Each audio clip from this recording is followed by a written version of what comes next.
นก็แจ่มใส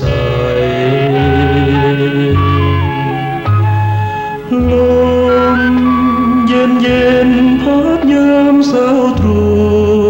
ผู้เพิ่งตอมเกสรดอกไม้เจาะใจดูดดื่มรสหวานเสียงวิหกแววมาแผ่วพิวพัดปิวกับลมได้ฟังชื่นชม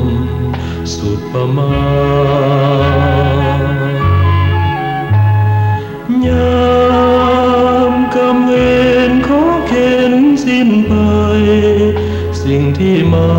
ยให้แนวขีดกัน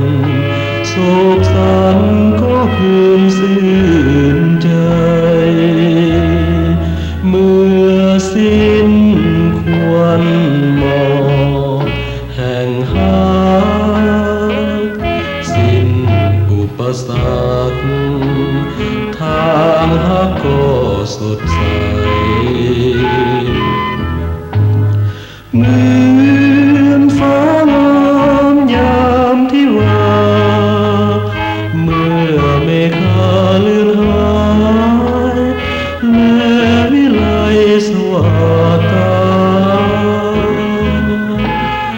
แม้นบุญสร้างห่วมทางกันแล้วแค้วกันบ่ได้เถิงอยู่หนใดก็มาเพียงดวงใจซื่อตรงของมัน